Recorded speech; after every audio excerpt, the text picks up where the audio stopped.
à exprimer à la fois les actions que j'ai pu mener avec les gens, et il y en a de nombreuses, hein, notamment sur le 7e arrondissement, on a sauvé le théâtre Sylvain, on a réussi à mettre en œuvre les bateaux-bus à Marseille, on a réussi à s'opposer à un certain nombre de permis de construire, et on se rend compte que cette municipalité, elle tire les enseignements de ses échecs, et elle met en place un arsenal de plus en plus compliqué au niveau du droit ou des techniques de délibération pour essayer de faire passer les pilules amères d'une mauvaise politique, en mettant par exemple sur un sujet, elle délibère 3, 4, 5, voire 10 fois sur le même sujet, par petites touches, comme un peintre qui change la réalité. Chaque fois, il apporte un petit coup de pinceau pour amener les gens à accepter un mauvais projet.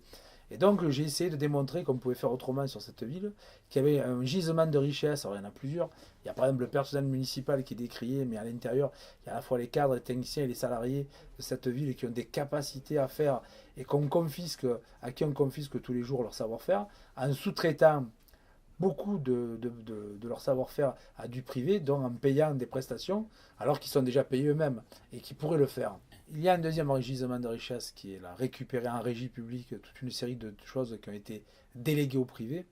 Il y a la gestion du stade Vélodrome, et on a les écoles aujourd'hui avec le PPP sur la rénovation, la gestion des écoles, de 44 écoles. On a par exemple tout ce qui a été confié à des sociétés privées au niveau de la gestion des parkings qui pourrait rapporter de l'argent à la collectivité pour investir de nouveau. Et là, on le délègue et donc on transfère la richesse au privé. Mais ce livre aussi, c'est pour moi le moyen d'exprimer que les questions environnementales, c'est pas simplement le verdissement du système. Et c'est à ce titre-là, en tant que président national du MNLE, où j'exerce cette responsabilité depuis plusieurs années maintenant, il m'a semblé que dans la gestion publique locale, on pouvait faire autrement. Je parle par exemple de mettre en place une agriculture périurbaine, sur la gestion de l'eau. Les gens, tant que l'eau est au robinet, ne se posent pas de questions, alors qu'en vérité, c'est beaucoup plus complexe. Par exemple, pourquoi arrose-t-on les rues de Marseille avec de l'eau potable? Pourquoi on tire la chasse et que ça part avec de l'eau potable? Pourquoi on utilise de l'eau potable pour les jardins publics ou privés? Alors qu'avant, il y avait 90 km de réseau d'eau brute, ça s'appelle comme ça, c'est-à-dire d'eau non traitée pour tout ce qui était jardin public. On peut faire autrement aussi en termes de rafraîchissement de la ville. Dans une période où le climat, les températures augmentent, on peut urbaniser différemment et redonner de place aux fontaines publiques dans cette ville, reverdir des espaces qui ont été minéralisés. On est vraiment dans une conception de la ville qui n'est pas la mienne. Tout est vendu par petits bouts. La dernière en date, c'est le parc Valmer, qui risque de passer dans les mains du privé au travers d'un projet d'hôtel de luxe.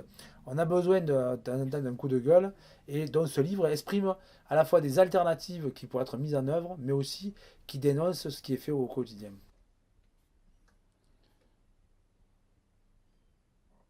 Finalement, ceux qui ont les moyens, ils s'assument, et ceux qui n'ont pas de moyens, eh ben, ils n'ont pas finalement à être là. C'est un peu l'histoire de ce qu'on appelle la gentrification en anglais.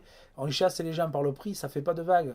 Petit à petit, un certain nombre de populations partent, s'éloignent du centre-ville, s'éloignent des quartiers parce qu'ils ne peuvent plus payer leur loyer, ils ne peuvent plus payer leurs impôts, ils ne peuvent plus payer un certain nombre de services. Et quand on voit même que l'école publique aujourd'hui, c'est surtout l'école privée qui reçoit le plus d'inscriptions.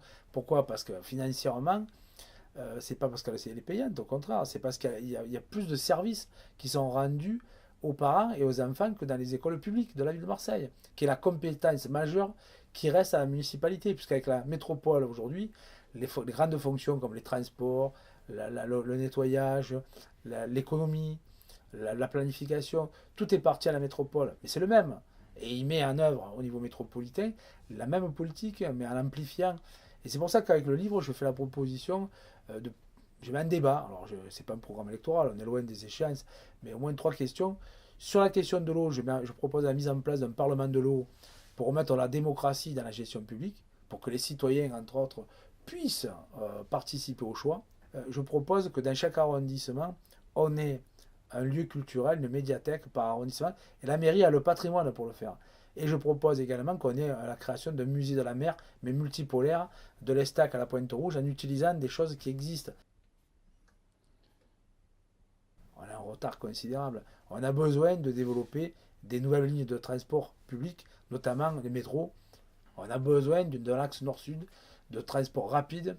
Le métro est l'idéal. Et pour cela, il y a des moyens aussi financiers qui peuvent exister. Donc là, on est vraiment dans des choix à faire. La municipalité ne les a pas faites. Donc on arrive à la croisée des chemins. Les quartiers les plus difficiles de Marseille ne sont toujours pas desservis. Voilà, donc ce livre-là, il se veut un plaidoyer pour cette ville.